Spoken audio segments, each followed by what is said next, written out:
you got. Yep. Candles, trash bag, whatever you got of value. Bet it all. I bet it all. If I didn't believe so much in Tom Brady, I would take that bet right now. But I do not want to have to sit tomorrow night and root against Tom Brady to win a bet with you. I cannot tell you how much I hope you are right about this. I also cannot stress to you enough how much stress I'm feeling about this game. I got a queasy feeling. And let's start with this. Let's go away from the X's and O's. What is the Cinderella story of the year in the National Football League? It's these guys. It's Alex Smith having survived 17 surgeries on a leg he almost lost, and miraculously bouncing back and finding his way back into a game because Dwayne Haskins was failing the football team, right? Yeah. And is he not like the landslide runaway comeback player of the year? He even moving forward, Skip. They might even name the award after him. They just might. And he has a coach named Ron Rivera, who has been going through chemo during this football season. 8 weeks of it. 8 weeks of chemo while trying to coach the football team. And reported that he gets an IV at halftime, so he's able to learn about, Skip, and especially early in the game, if you're favored, the quicker you can dispense them and put doubt in their mind, the better off you'll be. Good point. Teams like Washington say, guys, Ron Rivera is probably telling his team, let's get it to the fourth quarter, let's see what happens. And that's what happened with us, Skip. We got out to 12-0. We went for a 2-point conversion. What do you say you were favored that day? What would you guess? At least double digits. Okay. I would think. All right. Because they were just an expansion team just a year earlier.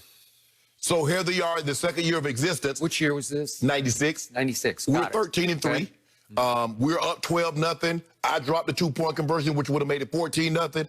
And I don't even really know what happened, Skip. They started running it. Natron Means we couldn't tackle him. And then we stacked the box, and then he play action hit Jimmy Smith, Keenan McCardle. And the next thing you know, we look up at the fourth quarter, and we're down.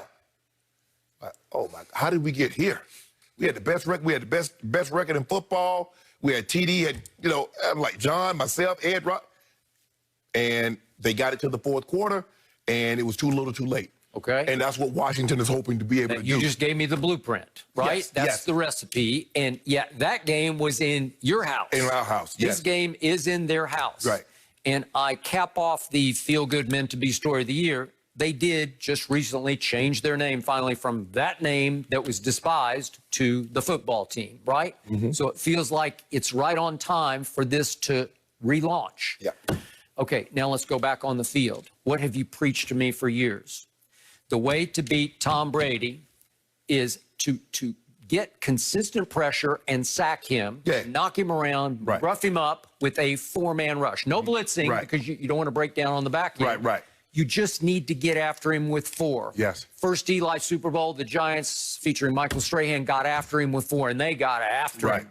They beat him up pretty good in that game. And it stayed low score, low score. Okay, and Brady went ahead with 2 minutes left, 14-10. They lost 17-14. Right. Okay. Here we look at this year, just this year alone. Well, and remember, Brady, how about, I don't want to pass over this one. How did Von Miller and company beat him? It was four. It was four people got all, Von D. Werewolf and the AFC Championship game at Denver.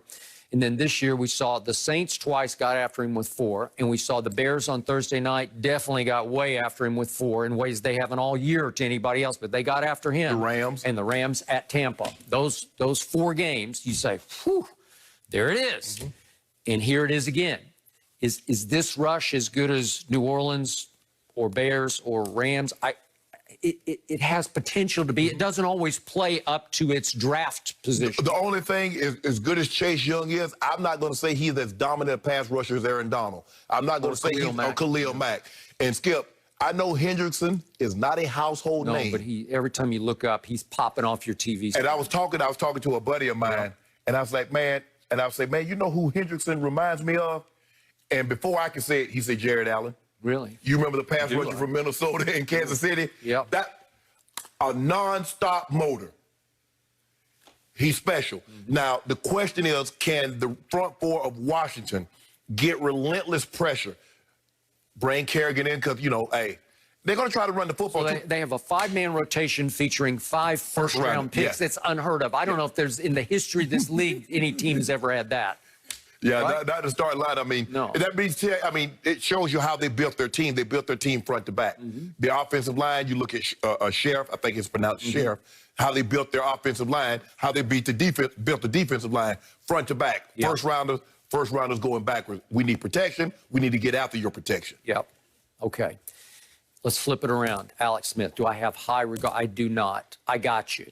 Might they have to resort to Taylor Heineke in the second half? I don't know if they would alternate them, but I believe you'll see Heineke sooner than later. Okay, you could be right. But there are weapons at their disposal because I fear Terry McLaurin because he can just flat out fly. Yes. And Logan Thomas has turned himself from quarterback into feared tight end. He can catch it because what is he, 6'5", 6'6"? Yeah. He's a big kid. He's a big kid. Yeah.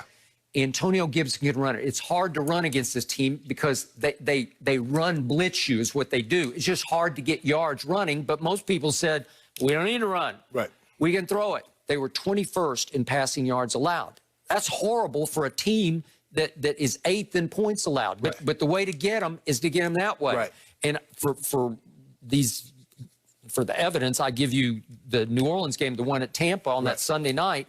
They had 420 total yards offense. Drew Brees just went up and down the field throwing the football. The Rams with Jared Goff. Jared Goff threw for 376 at Tampa, and they had 413 yards. Obviously, Kansas City is high-powered firepower, but they had 543 yards offense at Tampa and threw for 456, but 229 in the first quarter he threw for. And then Atlanta. That game at Atlanta was 3 games back. Right. That was in the first half, 235 yards passing, 235 in the first half, and you're down, as you know, 17-0, 24-7. Right. Okay, so they are torchable on the back end. I trust the coordinator a lot more than I trust his defense. Right. I believe in Todd Bowles. I always have. Yes. Okay. Well, Skip, I think the thing is, a lot of times, it's normally really hard to run against a 34 defense. And that's what Todd Bowles base out of a 34. Now, the question is, can you lock it up? Can you protect? Can you protect against Shaq Barrett? To get Shaq Barrett back, remember, he's been in COVID protocol. Right, but I also remind you, there's no Devin White, who is their best blitzer by far, ×5. Yes. I think he's the best blitzing linebacker in the league. He does a very good job of being sneaky, and Todd Bowles does a very good job is like breaking down your protection. So a big, you notice, Skip, he's running over backs. So what he does is they do a good job of compromising your offensive line, says, okay, we're going to get big on big, and then you're asking a 200-pound, 205-pound, 210-pound back to try to stop a 250-pound linebacker with closing speed. With a head of steam. Ooh. So he just normally runs him over and closes on your quarterback. He does, okay? He's COVID. Yes. He's out. Right. If they were playing Sunday, he would probably be allowed to play, but not on Saturday night. So that's a break.